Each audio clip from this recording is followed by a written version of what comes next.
পর্যন্ত চিন্তা করেছি যে আমি বাচ্চারা রাখবো কি রাখবো না, মানে গর্ভধারণের, কারণ আমি কোনো ছুটি পাবো না, যিনি এজেন্ট কর্তৃক নিয়োজিত।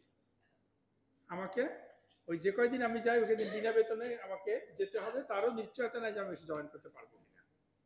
এমনিভাবে বাংলাদেশে 6 লক্ষ মানুষ এজেন্ট কর্তৃক নিয়োজিতভাবে চাকরি করতেছে বিভিন্ন অফিসে, প্রধান উপদেষ্টার দপ্তর টপ্তর সহ, নির্বাচন কমিশন অফিস, সব জায়গায়। এদের কোনো নিশ্চয়তা নেই, এরা জানে না কবে চাকরি থাকবে আর চাকরি থাকবে না।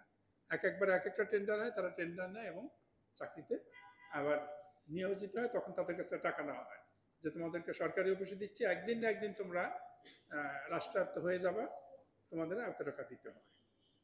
তাহলে প্রত্যেকটা দপ্তরে দপ্তরে বৈষম্য বিদ্যমান। আমরা তো মনে করছিলাম বৈষম্য শুধু এক জায়গায়, বাংলাদেশের প্রত্যেকটা দপ্তরে দপ্তরে বৈষম্য বিদ্যমান। বাংলাদেশের গৃহ শ্রমিকরা যেটা বলল সেটা যে তারা কমোড পরিষ্কার করতে পারে, কমোড ব্যবহার করতে পারে না,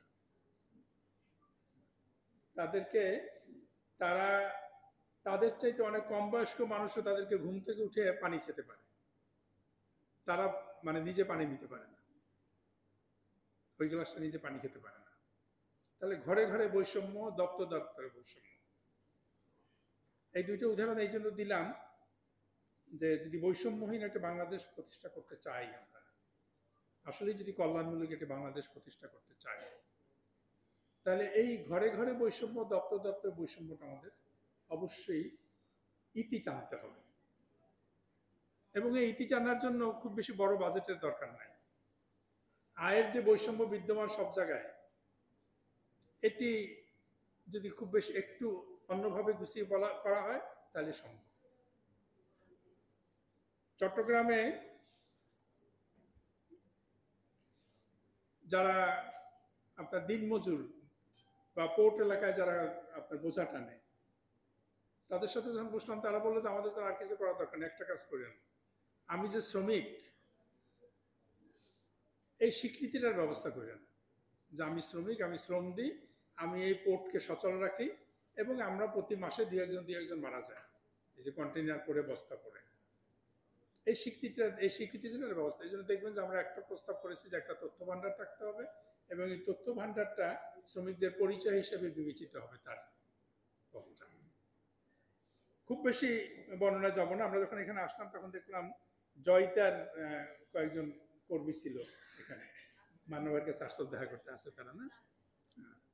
আমি জয়িতা মাঝে মাঝে যাই, আমার অফিসের পাশেই তো, দুপুরে খেতে যাই, ওর সঙ্গে কথা বলি। জয়িতার এরা কিন্তু উদ্যোক্তা এবং শিক্ষিত মেয়েরা, এরা উদ্যোক্তা।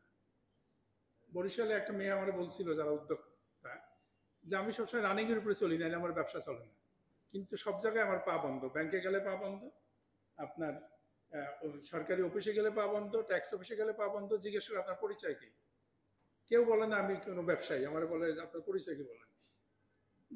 বুয়েট পাশ করে একটা ছেলে যে উদ্যোক্তা, তার বাচ্চাকে ভর্তি করতে গেছে, সে বলছে, তার স্কুল জিজ্ঞেস করছে আপনার পরিচয়, বলছে আমি ফ্রিল্যান্সার। বলে ফ্রিল্যান্সারটা কি একটু বলেন। আমরা যখন পরিচয় দিতাম যে আমরা ট্রেড ইউনিয়নিস্ট, তখন বলতেছে আপনারা কি আসলে ট্রেড ইউনিয়নিস্ট মানে কি। এইভাবেই কিন্তু শ্রম জগৎটা চলতেছে। বাস্তবতা হচ্ছে এই যে বাস্তবতার কথা বলতেছে, বাস্তবতা হচ্ছে, খুব সংক্ষিপ্ত করব আমি, যে বাংলাদেশের ৭৫% মানুষ যারা এই অর্থনীতিকে সচল রাখে, ৭ কোটি মানুষ,